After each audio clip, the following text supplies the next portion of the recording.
Big Brother comes to the West San Fernando Valley, an overview of the surveillance controversy. Canoga Park, a sunny corner of the San Fernando Valley, formerly known for its suburban charm and, more recently, a brewing controversy. The issue? Government surveillance. Federal agencies, working hand-in-hand with cable companies, have been quietly installing surveillance devices across the neighborhood. The stated goal? To keep the streets safe and deter crime. But at what cost? This partnership between Big Brother and Big Telecom has residents on edge, caught between the promise of security and the fear of unchecked intrusion. This isn't just about cameras on street corners. It's about sophisticated technology that can monitor our digital footprints, potentially eroding our privacy and civil liberties. As Los Angeles grapple with the implications of this surveillance program, the struggle raises questions that resonate far beyond their neighborhood borders. Are we truly safe if it comes at the cost of our freedom? And who gets to decide where the lines are drawn? Under the watchful eye, an inside job.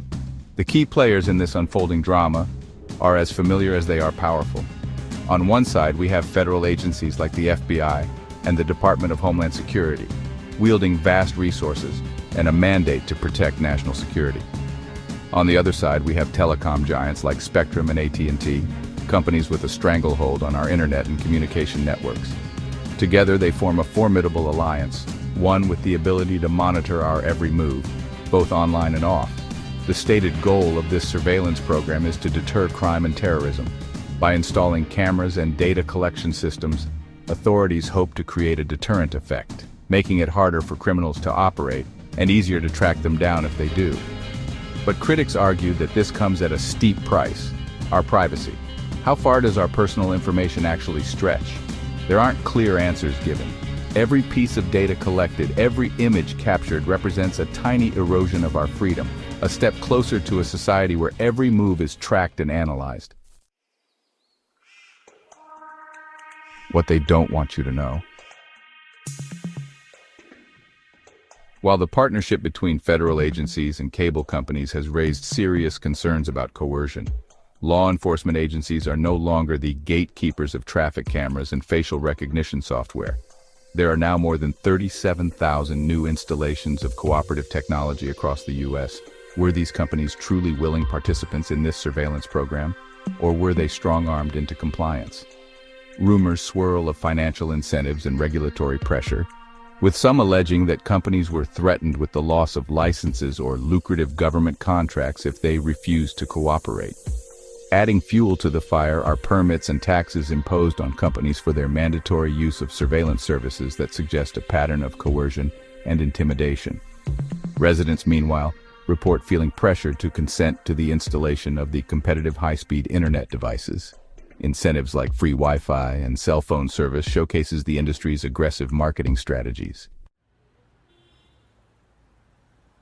The fight for civil rights in a society of lies, legal challenges, ethical dilemmas, and the future of privacy.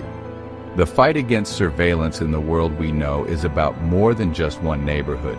It's about the future of privacy in America. Legal challenges are already underway, with many arguing that these surveillance programs violate our Fourth Amendment rights, which protect against unreasonable searches and seizures.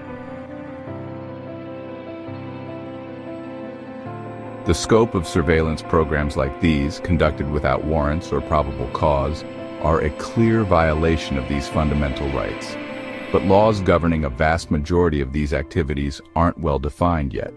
Beyond the legal battles, there's a growing ethical debate. Do the potential benefits of surveillance, such as deterring crime or preventing terrorism, outweigh the costs to our privacy and civil liberties? And who gets to decide? The residents of California are on the front lines of this battle. Their struggle a stark reminder that the fight for privacy is a fight for the very soul of our democracy, while the gap between moral and personal gain only widens each year. The outcome of this fight will have far-reaching implications, shaping the relationship between citizens and their government for generations to come.